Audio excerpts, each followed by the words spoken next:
All right, I think we are live. Give it here a couple minutes for people to join in. But tonight we got Billy Flips with us.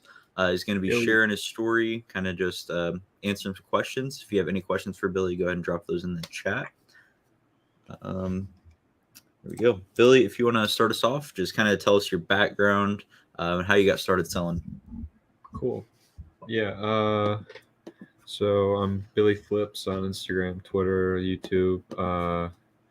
I got started in December, just flipping books and yeah, just watching content, interacting with other sellers, and yeah. So here we are. Awesome. How'd you find out about Amazon? Just I think it was Rakin and Reezy and Avery were the first couple of guys I came across on YouTube. And then I saw Miles' stuff on Twitter.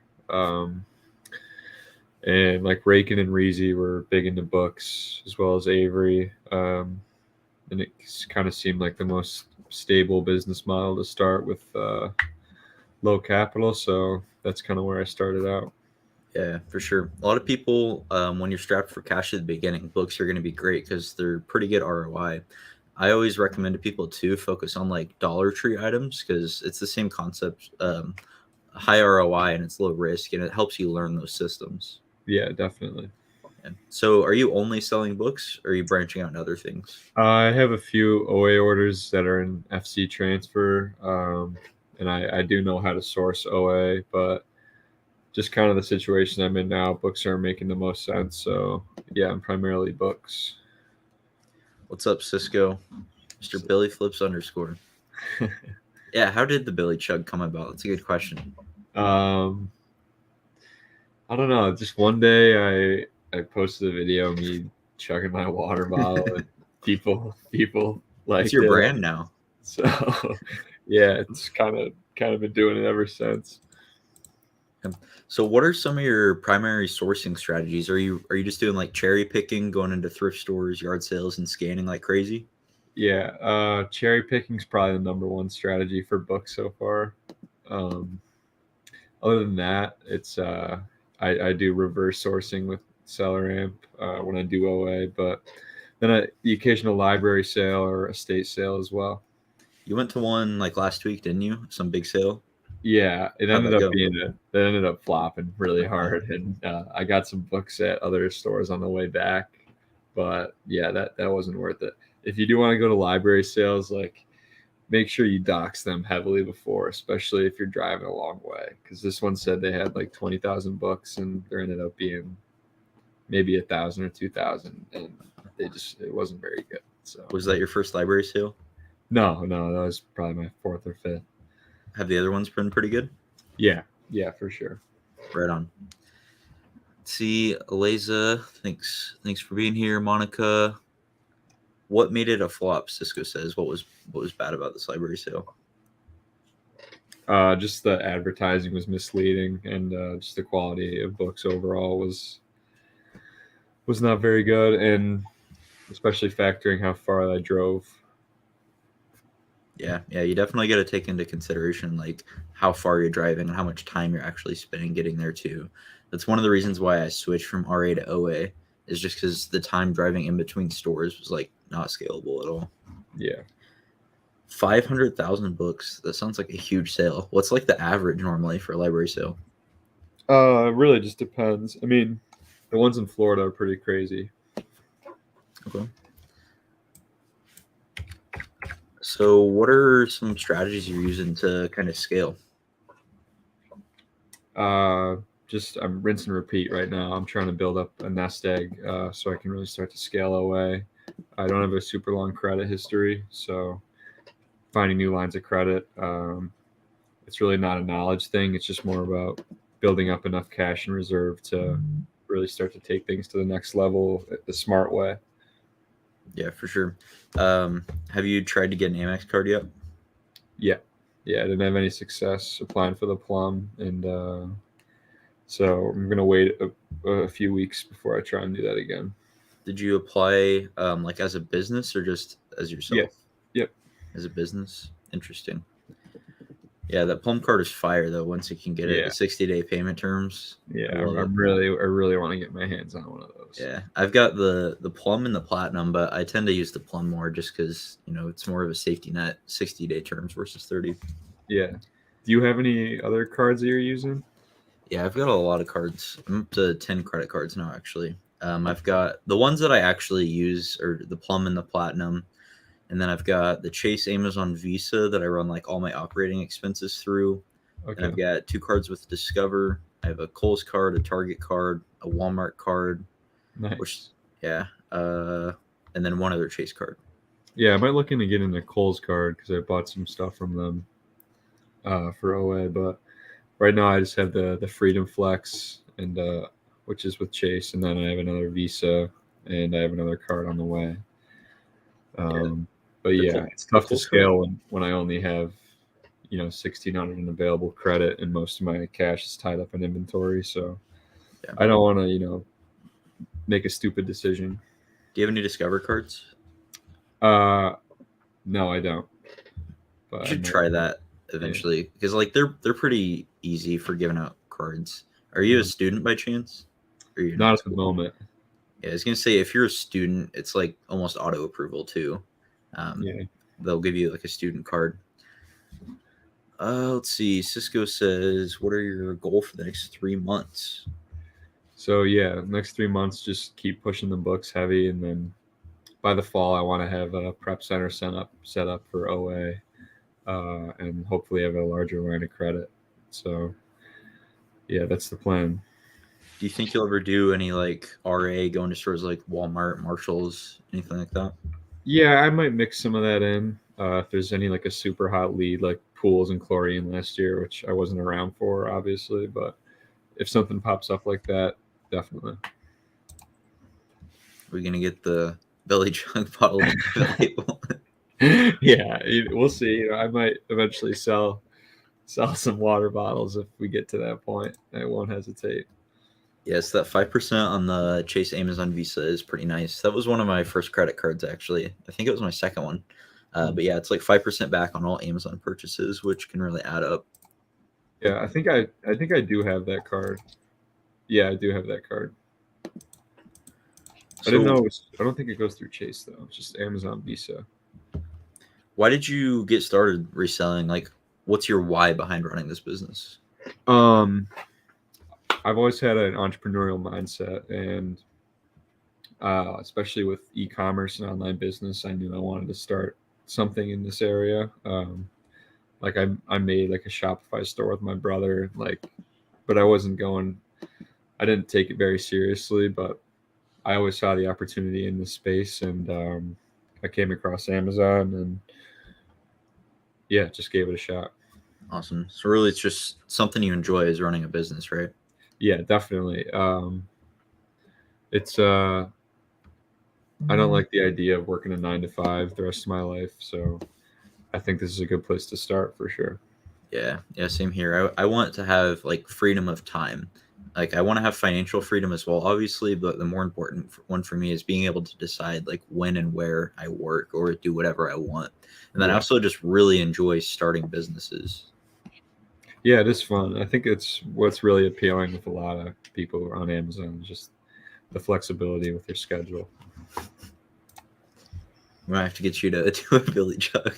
Got my bottle right here. I got Let's you guys. go. This is a stream exclusive Billy Chug. Mhm.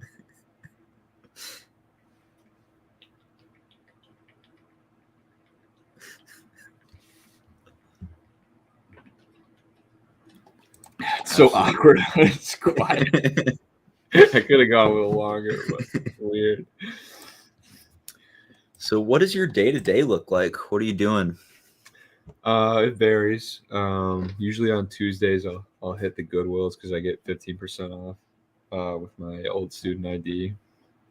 Um, and then if I come back with a ton of books like I have here, I got like 350 that I'm about to list up after this. So that'll take about a day or so, and then I'm working on coming out with a 0 to 10K guide when I hit 1,000 followers.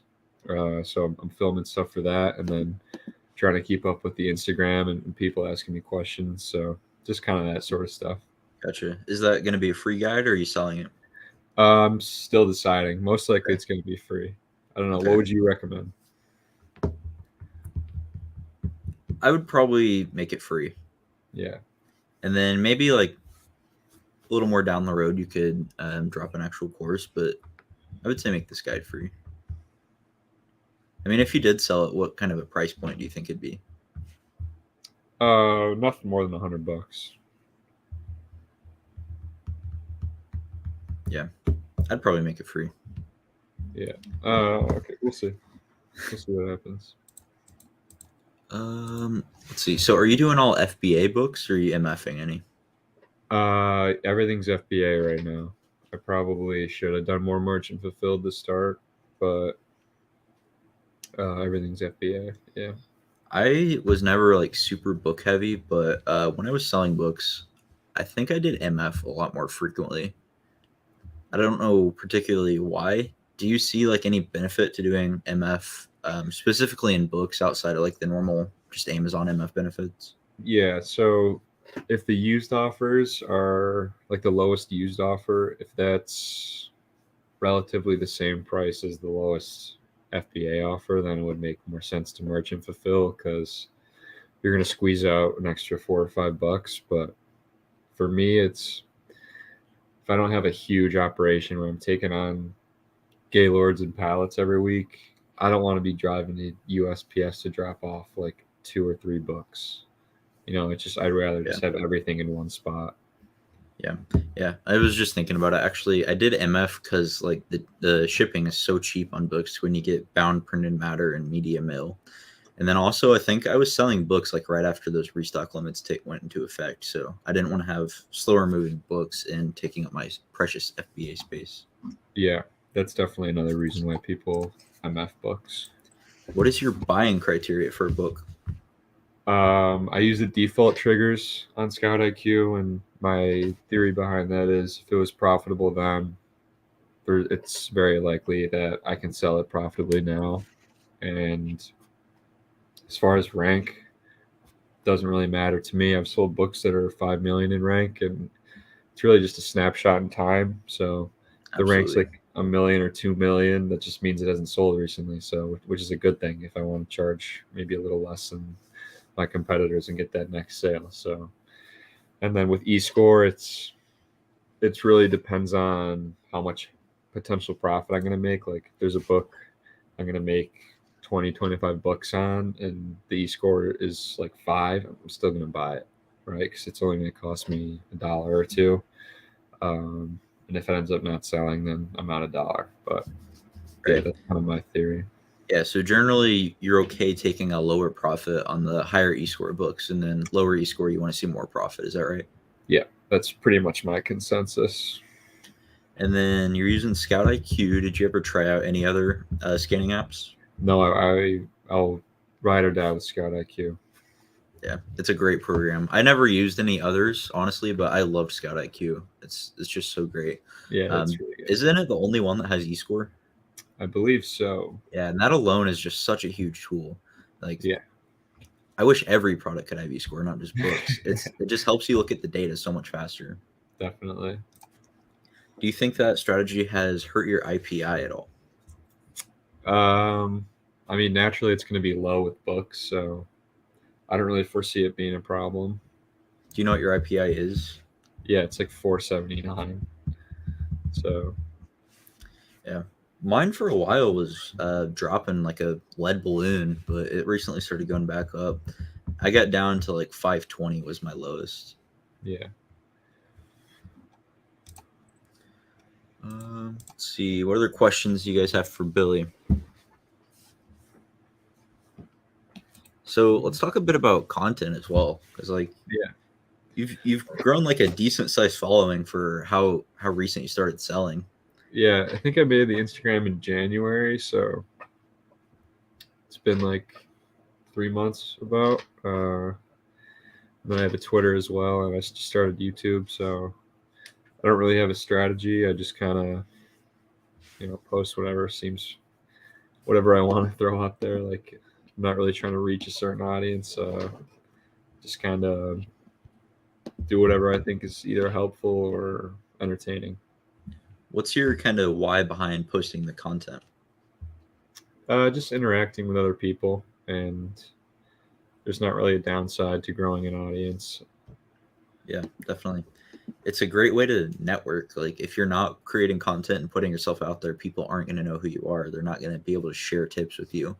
Yeah, So, yeah. and I feel you're like I have a pretty solid circle of friends in the space now, and none of that would have happened if I never made the IG. So thankful for absolutely that. wouldn't happen if you didn't get on there and chug every day. Yeah, I'm gonna, yeah, I'm gonna overdose on water pretty soon. What's some advice that you would give to someone starting out in book selling? I would say just really try and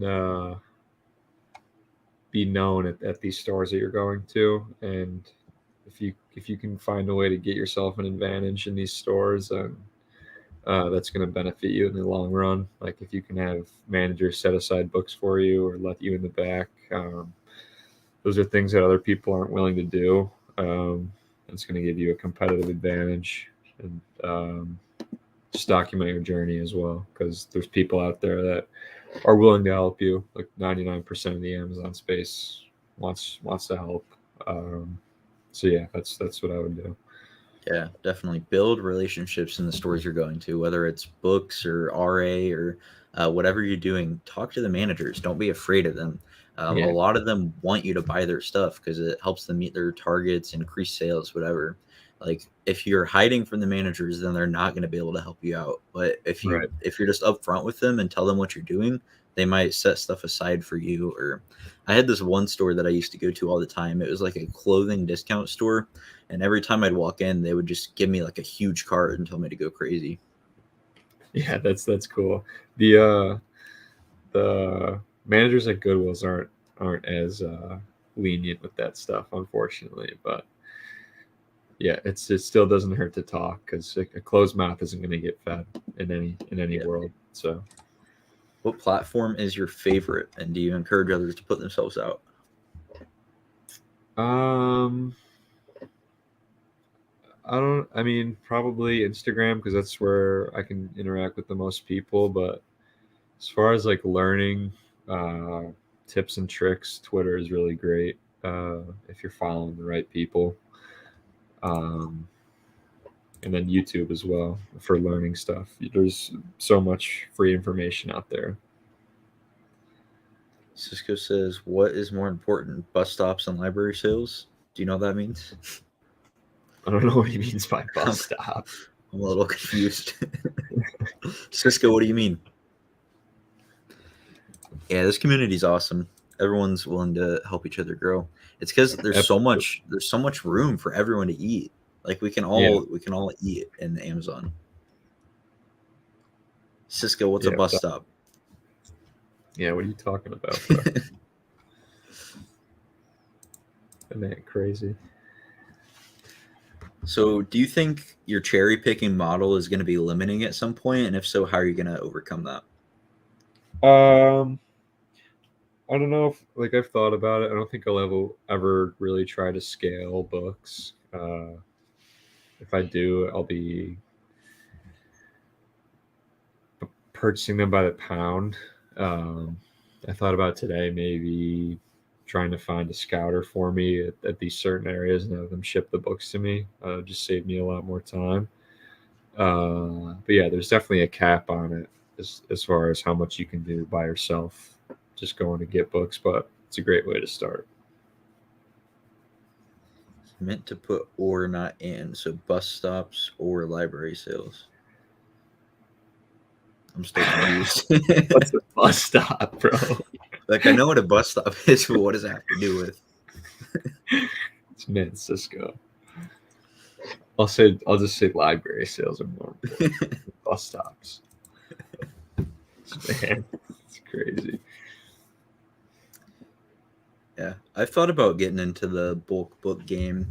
I never got like super book heavy, and I kind of regret it, honestly. I feel like I could still build a really solid business going into bulk books, but what are your thoughts? Uh, I've everyone who has done it, like John Muscarello, Side Hustle Experiment, and Ben Herskowitz are both did bulk books heavy, and they're now both doing OA. So I think that kind of tells the story. Yeah. It's just a lot of like manual labor. There's like obviously OA to prep is like very scalable because you don't come in contact with the items, obviously. Um, but yeah, I don't know. Kind of depends on what your goals are and how much space you have, stuff like that. Yeah, I'd love to kind of hear why they got out of that game and are doing more OA now. I'll have to bring them on here. Yeah, John's a really good guy.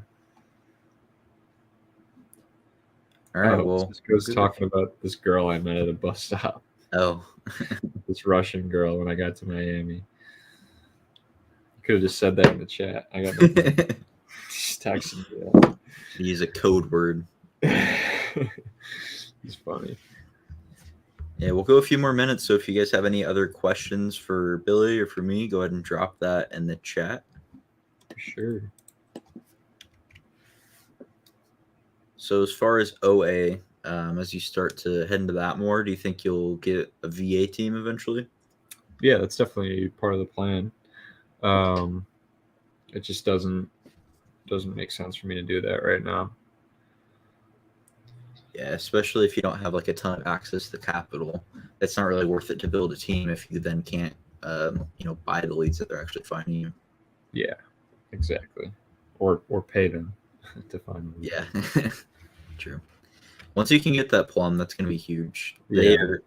The terms are awesome, and they're so aggressive about raising your limit. Yeah. I started off with like 13K, and then it doubled, and then it doubled again, and now my total credit line just on the plum is like a little over 100. Yeah, that's awesome. Like I would be more inclined to source more products online if I had access to more credit. So yeah, the best thing for me to do right now is just keep flipping stuff like this.